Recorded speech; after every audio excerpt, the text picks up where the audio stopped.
Today we're talking about the 5 things that buyers need to really understand if they are in the market to buy a house.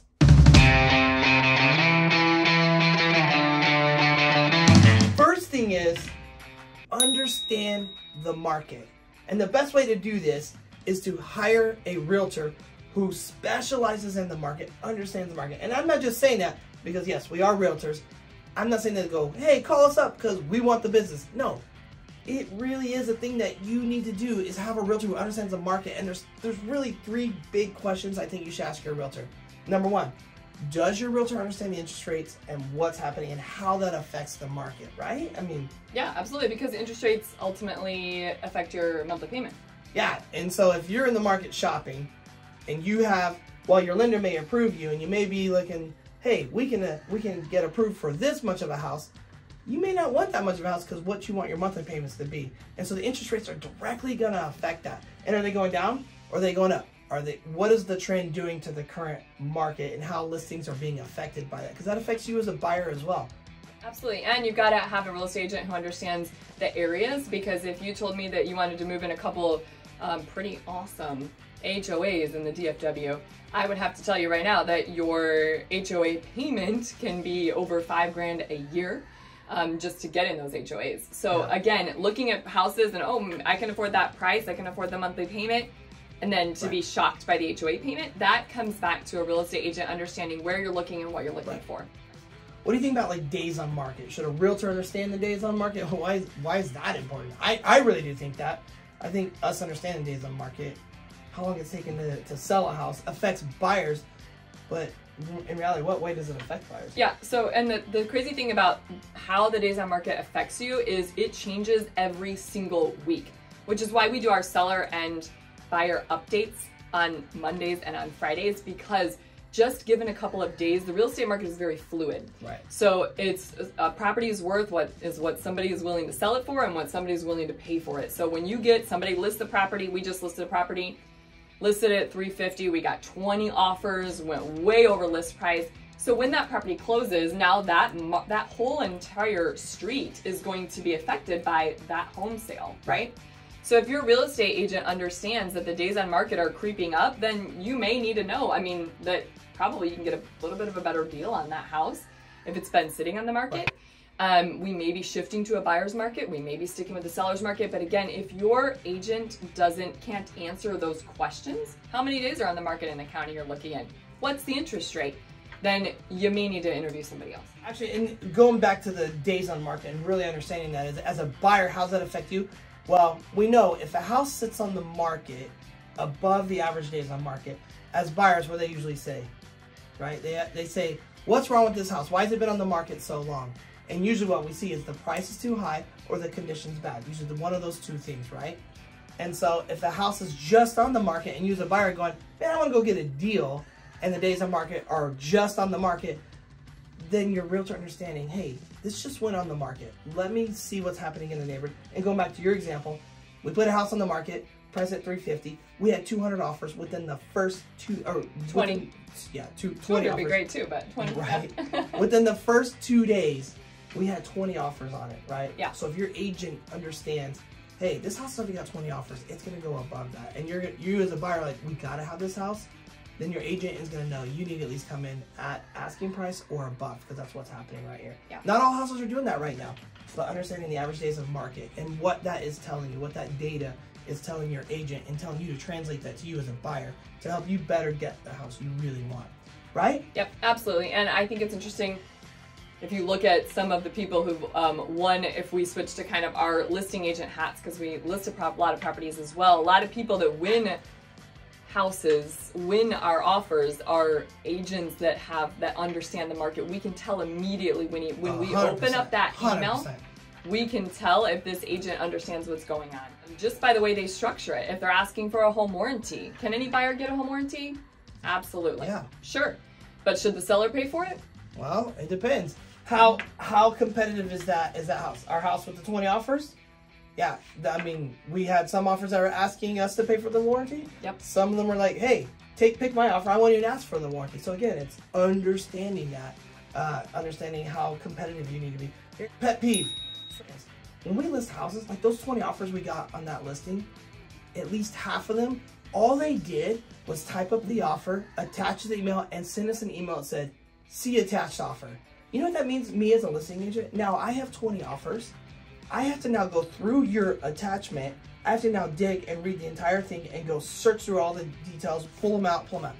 The realtors that I really love are the ones who will send the attachment, but then they highlight, hey, here's our offer. My buyer's a great buyer. They've already been pre-approved with this bank. Here's the lenders that copied on this email.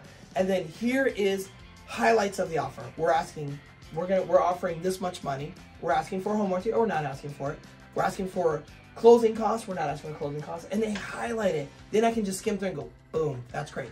Because as a realtor, that tells me I'm going to really like working with this agent because they are on top of it and they're very informed. How many real estate agents are there in the Dallas-Fort Worth area? Do you know? There's over 60,000 of us, I think. 60,000 realtors. This is a tough business to make it in. Yeah, for sure. But I will tell you, the ones I do see thriving and making this business are the ones who do things like that. Yeah. So you may want to ask your agent, hey, what does it look like when you submit my offer? Yeah. Because if they're just writing it up and they're sending it over, your offer is going to be stuck at the bottom of 20 offers and nobody's going to... You want to stand out, and little details like that stand out. Yep, absolutely. I really do. For sure. Number 2 is talking to a lender. And this takes us back a little bit to talking to the right real estate agent, because we have a lot of connections in this business, right? 100%. So why are connections important? Because we know who's going to be there and help you get to the finish line. And this lender is one of the most crucial parts of the home buying process. Yeah, I agree with you 100%. How many times have we received an offer from buyers and buyers agents, and then we can't get a hold of our lender? Because as listing agents, we refuse to accept an offer, and we advise our clients not to accept an offer until we've spoken to the lender. One, we want to make sure they are pre-approved. We want to hear what the lender says about them. And listen, as much as lender's willing to disclose, we're willing to hear. And so if I talk to that lender, great. The more information I get about that buyer, do they have enough cash to close? Is their down payment solid? Are they trying to pull it from mom and dad or somewhere else trying to get it? Yeah. So these are all important things that your lender is really going to help sell you to that listing agent. And in the case where they have lots of offers, you really want them to stand out and then to pick you. So your realtor is going to look, you need your realtor to do a great job, and then you need the lender to make it look really good as well. So then the seller feels really good when they say, hey, did you speak to the lender? We say, we did speak to the lender, and they said this, this, and this. Now, here's a problem though. A lot of lenders we see, and I'm not trying to knock the big box banks, but I will tell you, there are things called banker hours. Yeah. 9 to 5 p.m. Monday through Friday. When are most offers happening? On the weekend, when we're showing. Or the evenings. We go out all day Saturday, we show. Yep. We go to submit the offer. Listing agent goes to call the lender. And guess what? They're not announced till Monday morning. Well, oftentimes, when do people accept offers? On the weekends. On the weekends. So if you're one of many offers, they can't get a hold of your lender, but they talk to the other lender, and that lender of the other offer was amazing and really sold that buyer. They're going to choose that buyer, and you're going to be like, dude, what the heck? What happened? And you may not, the worst part, this is where I feel really bad for buyers. Sometimes you guys don't even know when your realtor's failing you and when your lender's failing you. And you're like, oh, I just didn't get accepted. Next, let's put an offer here. And you might not even know why. You need to ask these questions. Ask the lender, what are your hours? Oh, there's a pet peeve of yours, right, with lenders? Oh, for when sure. They hand you off to a processor. Explain that to the buyers. Yeah, so I kind of look at it like a doctor and a nurse, but have you ever been to a doctor where you had a great doctor, but he only comes in for like 30 minutes, and then you have this nursing staff that is either amazing or they don't care? That's such a good analogy for the lender and the processor, right? I want to know, if I call you up and you try to sell me on this home loan and you get me qualified and you want my business, are you going to be talking to me all the way through this process? Or are you going to hand me off to somebody?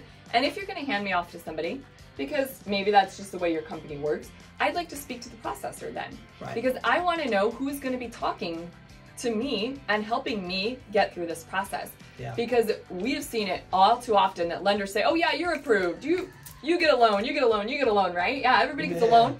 And then there's something, and this is just another side note, what you say with your lender is 100% confidential. So you need to disclose everything about your finances as a buyer to the lender that you possibly can. Yeah. Because you do not want your lender thinking they do something called underwriting, right? So the lender is going to take all of your information and put it through his system and either give you a pre-approval or tell you you've got to work on something. When you get that pre-approval, that's a pre-approval. It is not a fully underwritten approval. And so once you get the house, they're going to plug that into the system, and then it's going to go to the mysterious underwriting department that nobody really knows what it is now. The people that are working on actually doing the hard approval on your loan. And time after time, we've gotten the call from somebody that says, hey, they didn't tell us about this payment they have to make, or they didn't the lender calls this. and the says, lender. hey, Yep. Or worse, hey, they didn't tell us they have IRS issues and they owe. Or one of the worst we got was, hey, heads up, we're ready to close. Now we just discovered this person owes child support. And Yep. they didn't disclose that. Nobody disclosed and it. you talk to the buyer and like, well, I didn't think I needed to tell them, and it would, you know what I mean? I didn't want people knowing. I'm like, well, so you're trying to buy a house. Yeah, everything you say needs to go to your lender, and you need to be 100% honest and get that information to them, because they are going to help you. The more truthful and transparent you can be with that, the better this process is going to be. Should you allow the lender to pull your credit then? Because how many times we hear buyers say, oh, I don't want to pull my credit because I don't want my credit score to go down. Oh, you absolutely have to let them pull your credit. Yeah, let them pull your credit. It might go down like 1 or 2 points, not that much. But if you let them pull your credit, especially during the pre-approval process, even if you're not buying for the next 3 months or 6 months, it's good to let them do it now, because what happens, they can see your credit and they could advise you, hey, if you pay down this credit card or you pay down this car, guess what? Your credit score is going to go up here, and your interest rate, you're going to qualify for here. Yeah. And they'll also advise you as far as down payment, and they'll look at your assets. And what I mean by assets is any other houses you own or bank accounts you have with cash, and they'll help advise you to strategically put you in the best position to be a top-notch buyer or be a better buyer so you look stronger, right? Yeah, why wouldn't you want 100% to give them all the information they need and allow them to put you in the position to win that offer? That's our advice for sure. Yeah. Okay, so number 3, search for homes within your budget. I cannot reiterate this enough. If you're dreaming about $1 million house, but your budget is $500,000, do not look at $1 million houses. Do not look at $700,000 houses. You need to be looking at houses within your budget. If you want your payment to be here, look at houses that will, with your down payment, get you the payments to be here. Because what's going to happen is you're going to go look at houses, you're going to fall in love with them, and then realize, we can't afford this house. Yep. And it's not going to work. And then you're just going to waste your time. You're going to waste your realtor's time, waste your lender's time. But most importantly, you're going to be heartbroken. Yeah, and it's so hard to compare. The minute we take a buyer out and they see a house that's outside of their budget and they can't afford it, and then we start showing them houses inside their budget, nothing can compare to number 1, because there's a big difference. Right. And so getting that budget and monthly payment, again, going back to having those open and honest conversations with your real estate agents, with your lenders, getting that all nailed down is going to help this process go so much smoother. We do something, which is another thing that we feel like makes us pretty awesome, is that we take our buyers out. Once we narrow down their budget, we take you out on what we call a scope day.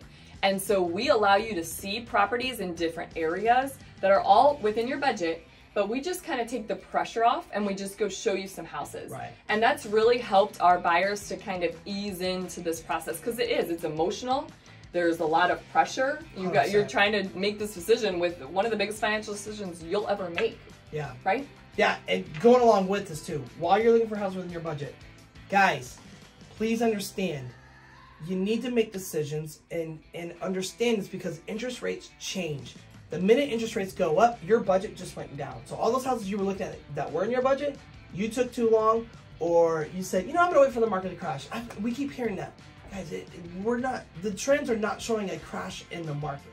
When the interest rates go up, your budget just went down. And now instead of looking at those houses you thought you were looking at and going to put an offer on, your budget's changed, and now you're looking at houses that are less valuable because your interest rate changed. So make your decisions, think quick. Doesn't mean you have to rush or make irrational decisions, but you just need to be aware of that your budget could change with just like that, with an interest rate change, a shift. And number 4 is actually the part where we make the offers. And this is the fun part, where we've seen all the houses, we understand the market, we've talked to our lender, we have everything buttoned up and ready to go, and now we're ready to make some offers. Yeah, dude, I'm telling you right now, this ties back into number 1, which is your realtor has to be an expert in the market. Realtors, please listen to me. Buyers, listen to me right now. If you're going to make an offer on a house, your real estate agent must run comps on that house. Just because a seller puts a house on the market and asks for a certain price, that's why we call it the asking price, the listing price, doesn't mean it's worth that. Doesn't mean they're going to get that. So going back to understand how many days on the market, how long has this house been sitting on the market, why has it been sitting on the market? Is your agent calling and negotiating already before you even offer, expressing interest, and getting as much information as they can as why have you guys been on the market so long? Have you already been under contract and then fallen through? What's going on? Are there repairs that need to be done? Guys, you have to understand this. When you make an offer, you need to make an offer based on what you're willing to pay for the house. And to be honest with you, it wasn't that long ago people were paying over the list price. Is that bad? No. Is it wrong? No. It depends on each buyer specifically, because that buyer may say, yeah, I'm willing to pay 10 grand over what they're asking for, and I know it's going to be over appraisal. But the difference is I'm willing to because I know in 5 years, 10 years, when we live there and we go to sell one day, the house is going to be worth a lot more and we'll get all that money back. Right. But you want to know, right? Yeah, you have to know. And while we're not appraisers, real estate agents are not appraisers, our comparable sales can get us pretty close, and we do not want you guys to be under contract and get that call that says, hey, I know you offered $900,000 for this house, but it's only worth $800,000. Now we get a $100,000 gap we've got to figure out. If there was that big of a gap, your real estate agents should have been able to have seen that on the comparable sales. And they should have shared that information with 100%. You. There have been times when we have submitted $100,000 over the list price on behalf of our clients, but there was always an email with that data letting our clients know, hey, if you want to submit this and this is what you are willing to pay, there could be this gap that you may have to contend with. Yeah, and so what that gap means, buyers, understand this. If you submit that offer and the appraiser comes back and says, hey, so $900,000 is what you offer, it comes back, the appraiser says, nope, it's only worth $800,000. Now the bank is going to tell you, hey, we're only willing to loan up to $800,000 on this house, minus your down payment. And so now the seller says, hey, but I want the $900,000 you offered me. Yeah. And so one of two things got to happen. One, the seller needs to drop the price to $800,000, or the buyer says, I need to pay the $100,000 gap that you're talking about, because the bank isn't going to do it. The bank will not loan over the appraised value. And so there's a little bit of contention there. And so someone's got to give or take. And then if not, then the buyer can just back out, the whole contract falls apart, and everybody moves on, and you start the process over. Again, buyers, you got to understand this. That's why your realtor needs to be an expert and explain this to you, because if you have to start that process over of, okay, it fell apart because the appraisal didn't come through and we didn't know that was going to happen, it's heartbreaking. And now you're like, man, we're starting back at square one again. Yep, you're paying for inspections again, you're paying for another appraisal, you're paying for all of the You're trying to go look at houses all over again. It's not fun, and it can be solved easily if your real estate agent understands the market and understands the data. 100%. Right. All right, so number 5, closing. Best part. Yes, this is the best part. This is the most exciting part. It's closing day. So what do we need to know about closing? Why is this part important? Yeah, so it's important because the night before closing, a good real estate agent will give you guys a call and go through all of the documents and make sure that all the numbers are correct. There's no surprises on closing day. Yeah. There's nothing as disheartening as getting to closing and realizing that either your monthly payment's going to be more than you thought it was, or you owe more, your down payment. We want all of that to be all squared away ahead of time. We want to make sure you have copies of your driver's license. We want to make sure you have a blank check just in case there's some little variance. We're going to solve all those questions. We're going to get you into closing. You're a buyer. It's going to take about 45 minutes. You're going to be in and out. Title's going to have everything ready. You're going to have a good title company as well, and we are going to make that a super seamless process. I will tell you, you're not going to get keys at the closing table, though. Yeah, okay, so what she just said, a lot of buyers are like, hey, do I get the keys now? And the reality is, you don't own the house at closing. You're signing papers. The title company then has to send those papers back to the lender to make sure they look through it and they like the way your signature looks, that everything looks great. And then the lender sends the money to the title company. The title company then goes and pays off the seller, sends the money to the seller, and pays off the loan. At that point, money has transferred. It is what we call funded. Yep. And at that point, you own the house. And that could be an hour, 2 hours after closing. Some lenders will table fund, which means they already have the money there. As soon as you sign, they authorize the title company to then send the money to the seller. It's not until money exchanges hands that you own the house. We call that funded. So closing, great, that's signing. It's actually funding is when you take ownership, and that's when we get to hand you the keys and the garage door openers and you get to then commence moving in, and the fun really starts.